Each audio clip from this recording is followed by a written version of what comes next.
Abra sua Bíblia, por favor, no livro de Levíticos, capítulo 24. Levíticos, capítulo 24, nós vamos ler do versículo 1 até o versículo 5. Diz assim a palavra de Deus. E falou o Senhor a Moisés, dizendo: ordena aos filhos de Israel que te tragam azeite de oliveira, puro, batido, para a luminária, para manter as lâmpadas acesas continuamente. Presta atenção nessa última frase, irmãos. Para manter as lâmpadas acesas continuamente. Vamos prosseguir. Arão as porás em ordem perante o Senhor continuamente, desde a tarde até a manhã, fora do véu do testemunho, na tenda da congregação. Estatuto perpétuo é pelas vossas gerações. Sobre o candelabro de ouro puro, porá em ordem as lâmpadas perante o Senhor continuamente. Também tomarás da flor de farinha, e dela cozerás 12 pães. Cada pão será de 2 dízimas de 1 efa. Vamos orar. Pai, eu peço a Ti a Tua graça e o Teu favor, para que eu possa transmitir a palavra do Senhor nesta noite. Eu preciso do Teu bendito Espírito Santo, para que eu possa pregar a Tua palavra, me dê clareza, e preciso, meu Pai, que o Senhor me ajude a entregar a palavra do Senhor aos corações, e que possamos sair daqui entendendo, ó Pai, quem somos em Cristo Jesus e o que nós temos em Cristo Jesus. Oramos agradecidos no nome de Jesus. Amém. Amém. Pão e luz, um título, um tema um pouco diferente, mas se você pôde perceber no texto que nós lemos, na verdade, essas duas frases, essas duas palavras muito importantes: pão e luz.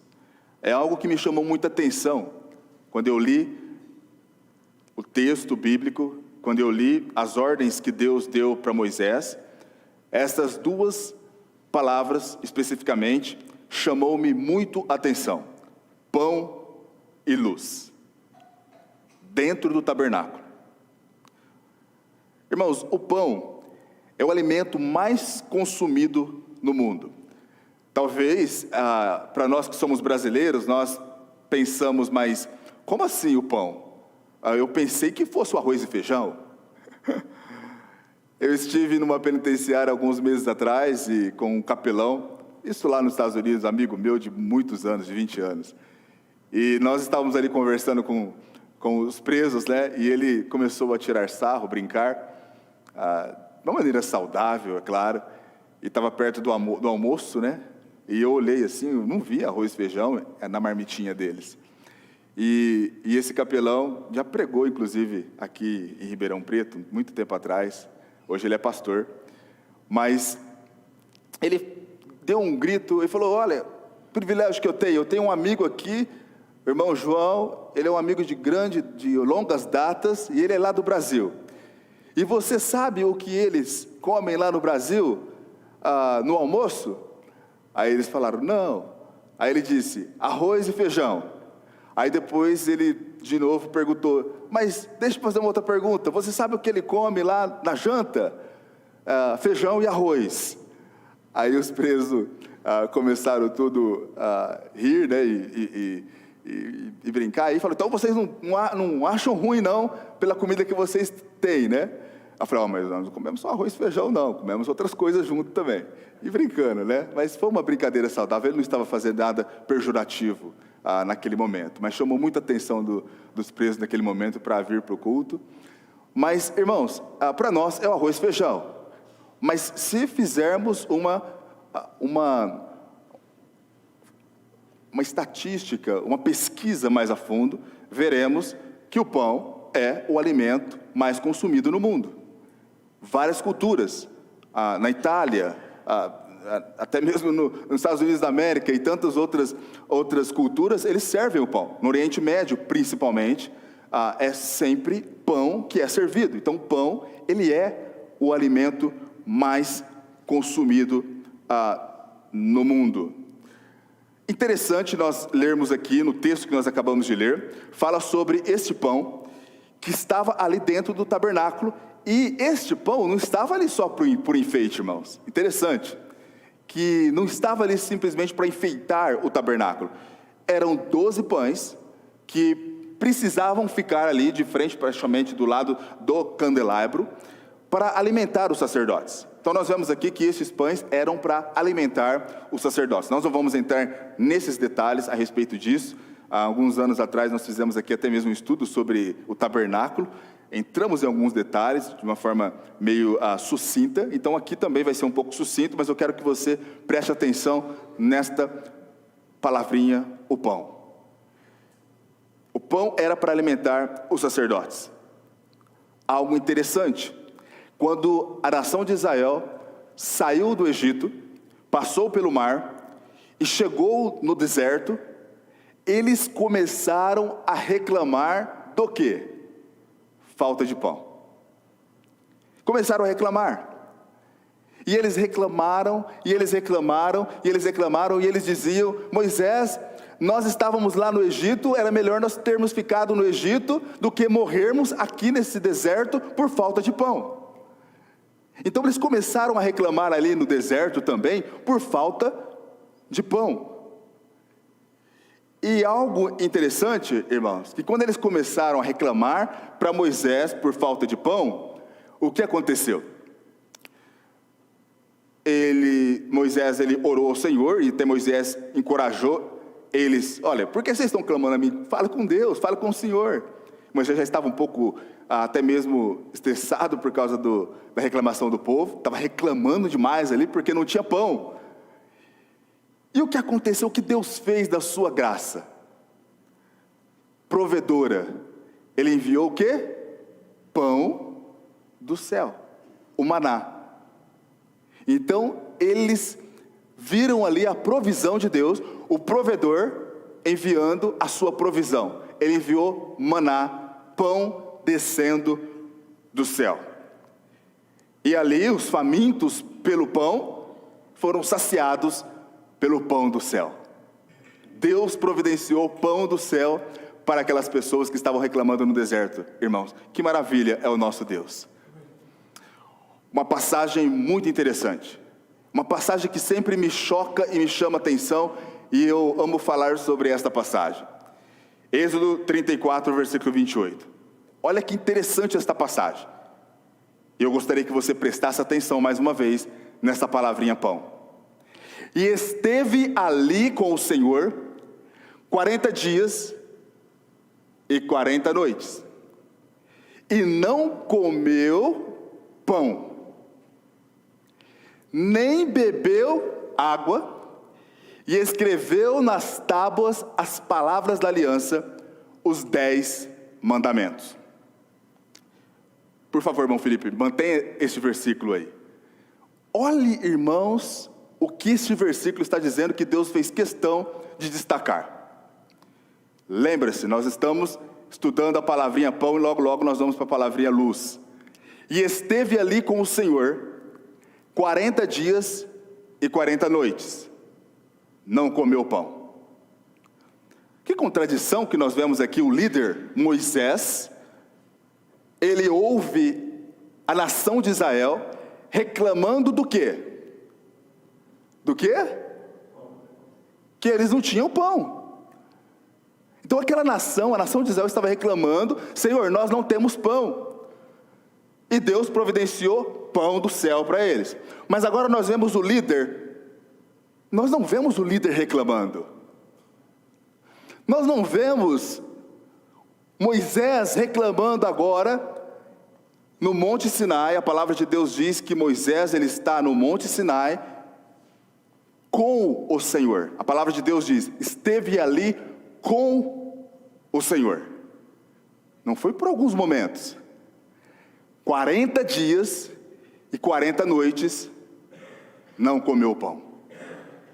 Não é interessante, irmãos, esta passagem? Como que pode um homem, Moisés não é diferente do seu povo, o deserto é um lugar hostil, o deserto é um lugar cheio de perigos, calor imenso, intenso de dia, e à noite um frio intenso. Mas aqui nós vemos agora Moisés num lugar pior aos nossos olhos. Ele está no Monte Sinai, 40 dias e 40 noites com o Senhor. Aqui é o grande diferencial. Não comeu pão. O povo de Israel estava reclamando por causa do quê? De pão. Mas aqui nós vemos o líder não reclamar. Aqui eu aprendo algo como líder. Não há lugar para reclamação para um líder. O líder não reclama de nada que acontece, embora nós passamos por dificuldades, mas nós não reclamamos. Nós, homens dentro de casa, dentro dos nossos lares, líderes de nossos lares, não há lugar para reclamação para nós, irmãos. Somos líderes. Devemos manter as rédeas ali, mas com um diferencial: estar com o Senhor. Não comeu pão. Moisés era líder, nós não vemos ele reclamando. E nós vemos Moisés aqui que não comeu pão. Mas por que ele não comeu pão? 40 dias, quanto tempo que nós podemos ficar sem comer nada? Alguém poderia me explicar? Quanto tempo que nós podemos ficar sem... Alguns não conseguem ficar nem 3 horas, tem que comer de 3 em 3 horas. Mas irmãos, quanto tempo será que um ser humano consegue ficar sem comer? 5 dias, 10 dias, 30 dias? Não sei. Mas nós vemos aqui que Moisés não reclamou, e ele não comeu pão durante 40 dias e 40 noites, ele não reclamou de fome. Por quê? Ele estava com o Senhor. Ele estava com aquele que supre tudo o que o ser humano precisa. Ele estava com aquele que supre tudo o que o ser humano precisa. Ele não tinha fome. Ele estava com aquele que é o pão da vida, aquele que satisfaz tudo que o ser humano precisa, o Deus criador dos céus e da terra, o Deus que supre tudo o que a alma do homem necessita, o Deus todo-poderoso.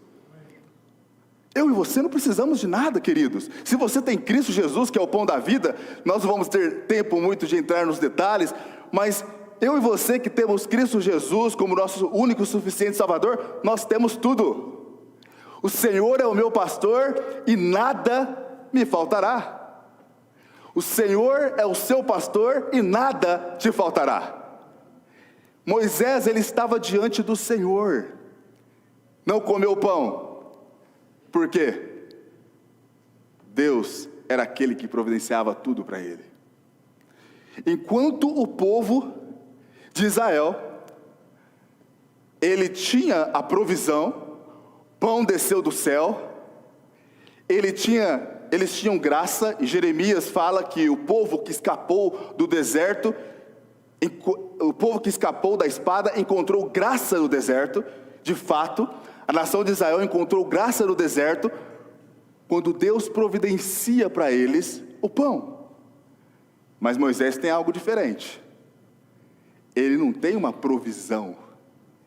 Ele não tem uma provisão da graça. Ele tem a graça abundante sobre ele. Os irmãos, vocês estão entendendo? Moisés tinha não a provisão do pão. Vê, ele não comeu pão, mas ele tinha a provisão da graça abundante diante dele. Vamos prosseguir. Moisés, ele não reclamou de frio, ele não reclamou de fome, ele não reclamou de saudade. Ele viu a graça de Deus sobre as pessoas ali no deserto, mas ele presenciou a graça abundante sobre a vida dele. Queridos, a graça de Deus, ela nos alcançou. Eu e você, fomos salvos pela graça. Essa graça, ela nos ensina a vivermos a cada dia, mas nós não temos somente a graça de Deus. Em Romanos, a palavra de Deus diz que nós temos a graça abundante de Deus sobre as nossas vidas. É uma graça abundante.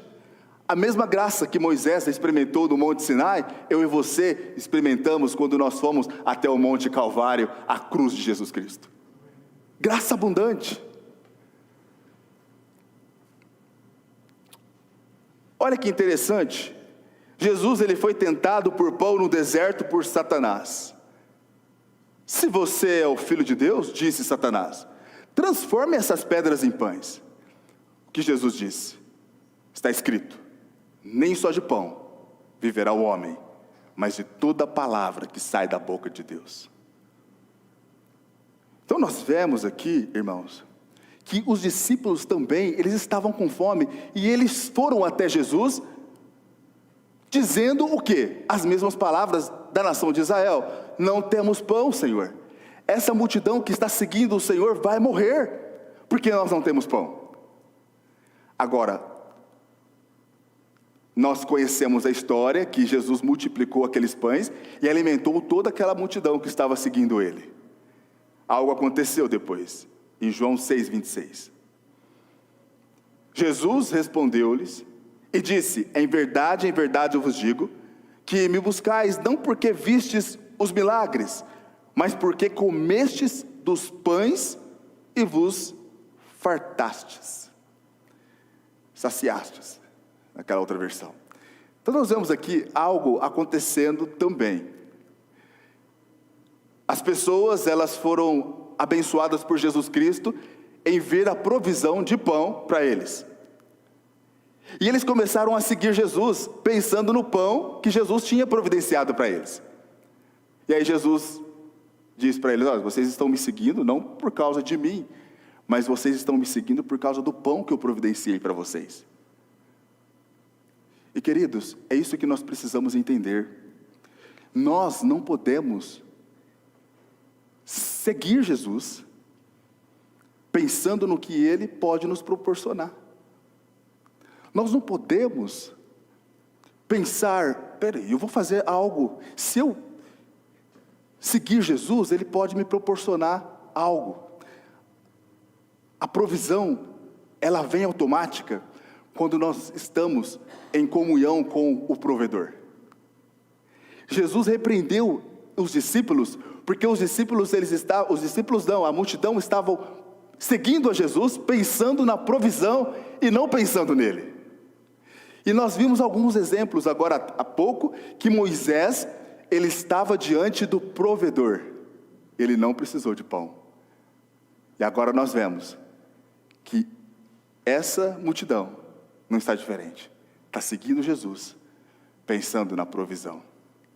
E nós precisamos de seguir a Jesus, pensando e amando o provedor, pensando nele, que é o nosso provedor. João 6,32 diz assim, então Jesus lhe disse, em verdade eu vos digo que Moisés não vos deu o pão do céu, mas meu Pai vos dá o verdadeiro pão do céu, porque o pão de Deus é aquele que desce do céu e dá vida ao mundo. Jesus está falando para eles, vocês estão atrás de mim por causa do pão que eu estou dando, eu sou o pão da vida, eu sou aquele que posso saciar toda a fome que há dentro de vocês. Por que nós vemos pessoas que se jogam nas drogas, se jogam na prostituição, se jogam na bebida, tentam se apegar na religião? Porque há um vazio dentro dele, há uma fome espiritual dentro dele, que só pode ser preenchida como? Com Jesus Cristo. Ele é o pão da vida, pão e luz. Não vou ter tempo, eu poderia ficar aqui muito tempo falando sobre essa questão do pão, mas vamos prosseguir a respeito da luz. Em Levíticos 24, versículo 4, eu vou terminar aqui nesse ponto. Sobre o candelabro de ouro puro, conservará em ordem as lâmpadas perante o Senhor continuamente. Então agora nós vemos aqui a luz. Luz. O candelabro era de ouro puro, batido, uma única peça. As lâmpadas ficariam acesas continuamente perante o Senhor. Algo interessante, irmãos. Mais uma vez voltamos como sombra a pensarmos a respeito da nação de Israel quando eles saíram do Egito. Poderia entrar nos detalhes a respeito da casa deles também. Quando eles estavam ainda no Egito, na última praga, a casa de todos os egípcios estava escura, mas a casa deles tinha luz. E quando eles saíram do Egito, passaram pelo Mar Vermelho, a palavra de Deus diz que havia luz para eles também seguir. O Senhor era a luz através de uma coluna de fogo. Luz. No Monte Sinai, Moisés estava no Monte Sinai perante o Senhor. E lá no Monte Sinai, como nós vimos antes, ele não comeu pão, não bebeu água. Quando Moisés desce do Monte Sinai, a palavra de Deus diz que o rosto de Moisés estava resplandecendo. Irmãos, ele desce do Monte Sinai, ele não sabia disso, com as 2 tábuas dos 10 mandamentos. Quando ele desce, nós não vamos ter tempo de colocar o versículo, eu quero honrar o tempo que está ali. Quando ele desce no Monte Sinai, a palavra de Deus diz que o rosto dele estava resplandecendo. Sabe por quê? Ele estava diante do Deus da luz. E o rosto de Moisés estava resplandecendo. Ele colocou um véu para tampar o seu rosto que estava resplandecendo. Agora, irmãos, algo interessante sobre isto. Jesus, ele disse que ele é a luz do mundo. Olha só em Mateus 6, 22, 23, o que a palavra de Deus diz. Aliás, desculpe, Mateus 5, 16. Mateus 5, 16. Assim resplandeça, Jesus agora dizendo, assim resplandeça a vossa luz diante dos homens, para que vejam as vossas boas obras e glorifiquem a vosso Pai que está nos céus. Mateus 5,16. João, capítulo 9, Jesus, ele cura um cego e logo em seguida ele diz, eu sou a luz do mundo. O candelabro no tabernáculo é um símbolo, é uma sombra da nossa união com Cristo. Quando nós entregamos o nosso coração para Jesus Cristo, quando nós nos arrependemos dos nossos pecados e colocamos a nossa fé no que Cristo fez na cruz pelos nossos pecados, a Bíblia diz que nós somos unidos com Cristo. E esse candelabro é uma sombra do que estaria acontecendo com a minha vida e com a sua vida. Então, irmãos, quando nós estamos unidos com Cristo, Jesus acabou de declarar, assim resplandeça a vossa luz diante dos homens, para que vejam as vossas obras e glorifiquem o vosso Pai que está nos céus. Nós temos pão e nós temos luz. Eu tenho pão para oferecer para o perdido e eu sou luz. Você tem pão para oferecer para o perdido, para a alma faminta, e você também é luz nesse mundo. Aonde você ir, você é luz. Na sua família, qualquer lugar que você, na sua família, no seu emprego, na escola, na faculdade, você é luz. Mas não somente luz, você tem pão para matar a fome daquele. E o pão é Jesus Cristo. Os irmãos estão entendendo? Resumi um pouco, mas a palavra de Deus diz, queridos, que o que aconteceu com Moisés, quando estava no Monte Sinai, desceu do Monte Sinai, lá ele não comeu o pão porque ele estava diante do pão da vida, mas ele desceu com o seu rosto resplandecente, sendo luz ali aonde ele desceu. Eu e você, quando aceitamos Cristo como Senhor e Salvador, nós nos tornamos luz neste mundo também. Você leva consigo pão e luz. Mateus 6, 22, 23, já estou terminando. A candeia do corpo são os olhos, de sorte que se os teus olhos forem bons, todo o seu corpo terá luz. Se porém os teus olhos forem maus, o teu corpo será tenebroso. Se portanto a luz que em ti há são trevas. Isso aqui é difícil de compreender um pouco. Como pode uma luz ser trevas? Mas aqui Jesus está ensinando algo.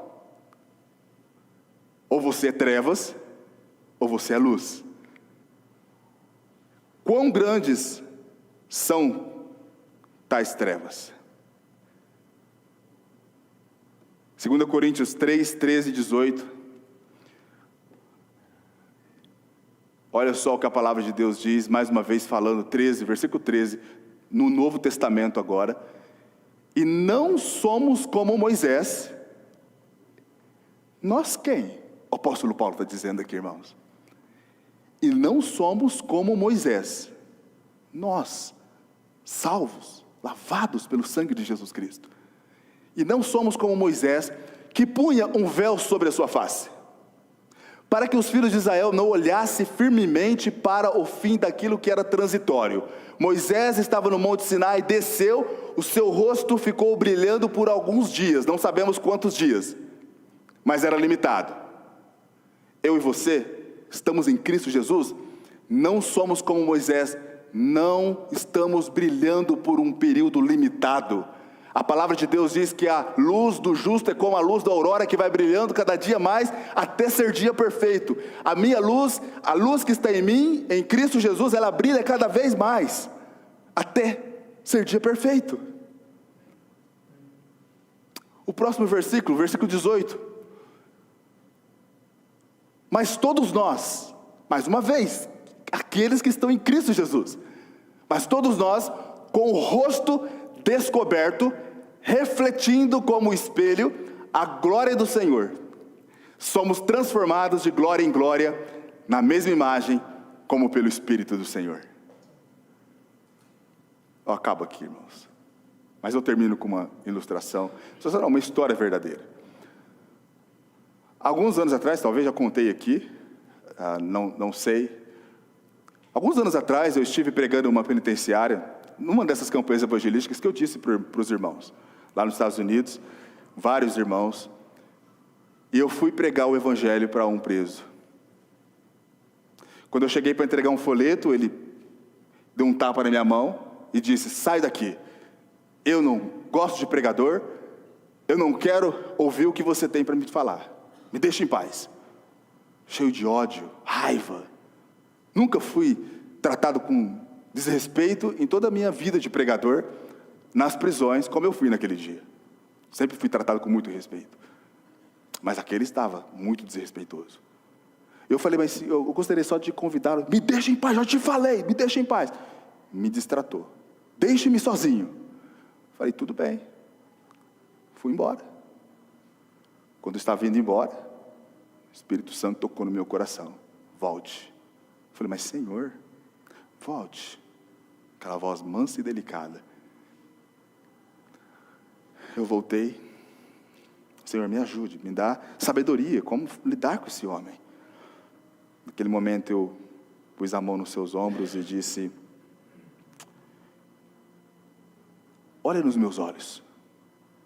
Ele abaixava a cabeça. Eu quero que você olhe nos meus olhos, olhe nos meus olhos. Eu sei que você está cheio de ódio, amargura, cheio de ressentimento, você não tem paz. Mas eu quero dizer algo para você. O ódio que você tem, a amargura que você tem, não é maior do que o amor que Cristo sente por você. Eu posso fazer uma oração por você?